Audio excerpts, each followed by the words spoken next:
Hello, it's Dr. Mears. Today we are going to be factoring perfect square trinomials and difference of squares. Before we start, we're going to first review perfect squares. Perfect square is when we can take the square root and we get a whole number. So the square root of 1 is 1, the square root of 4 is 2, the square root of 9 is 3, the square root of 16 is 4, the square root of 25 is 5, so on and so forth.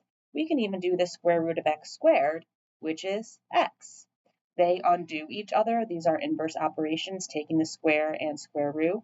We could also do the square root of x to the fourth, which is x squared. Ooh, we could do this one as well. The square root of 25x squared. Well, what's the square root of 25? 5. What's the square root of x squared? X. So these are all perfect squares. And if you need to write them down on your paper, go for it. If you want to write them down through, keep going with all of the numbers, absolutely fine. I just wanted to review them a little bit with you because we're going to be using them. Now we're going to factor perfect square trinomials, and there are a couple patterns here. Now, we have been factoring expressions that look like this. We have a squared plus 2ab plus b squared, where we have, it might look like, I'm actually just going to write this example down right now, x squared plus 10x plus 25. So we have been factoring these. And I showed you a couple different ways, or a few different ways to factor something that looks like this. Well, there are certain patterns that emerge when you have perfect squares like we just reviewed, where we can skip some steps if we realize what patterns we have and how they work out with our equations. So what do I mean?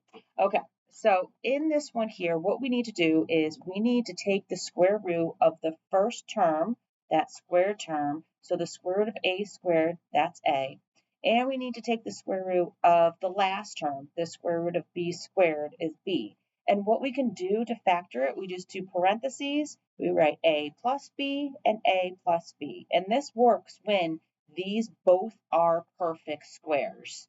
The middle works itself out because remember, when we multiply, we're going to get ab and ab, and so we're going to have 2. All right, let's look at an example.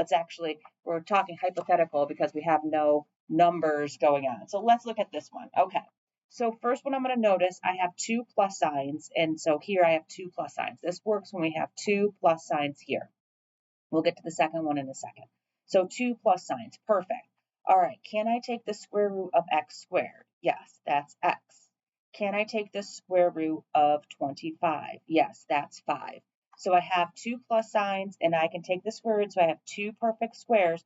So I can just factor this as x plus 5 times x plus 5, and I can actually rewrite this as x plus 5 squared. So I could rewrite this as a plus b squared. But I wanted to show you where this square came from. It's because we are multiplying it by itself. We're multiplying x plus 5 times itself, x plus 5, and so that's how I get x plus 5 squared. So this is actual factored form of this. We're just doing it a different way, recognizing that we have another pattern. Let's try a second one. Number 2, x squared minus 16x plus 64. Okay, so I don't have 2 pluses here. I do have this as a plus and this as a minus. The middle term is the minus and the last term is a plus. This will only work if this last term is a positive because we are not going to be able to do minus times a minus. So this only works. This one can either be positive or negative, but this has to be a minus here. This has to be a plus here. Going a little too fast.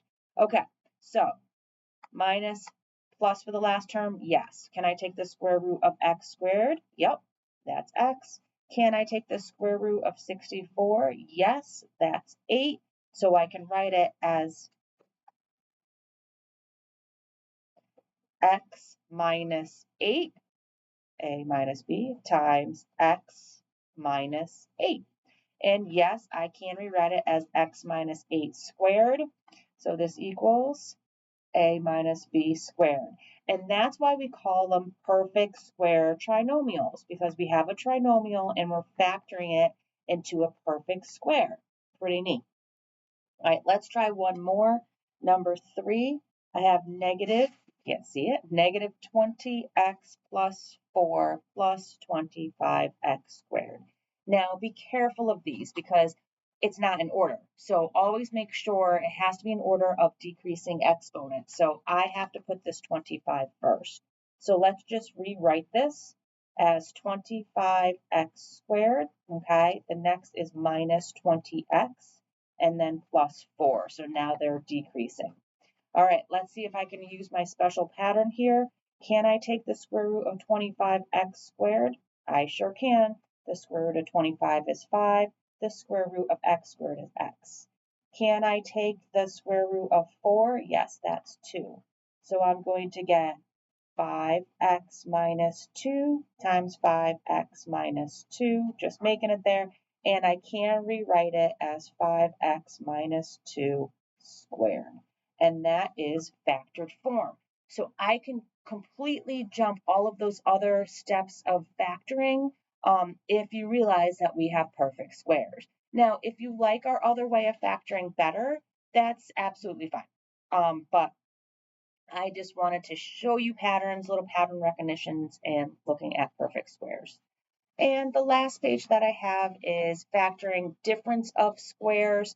And this is going to be a squared minus b squared. Notice there's only 2 terms here, but it does factor to a minus b times a plus b. Let's take a look at what it would look like. So number 1, we have x squared minus 64.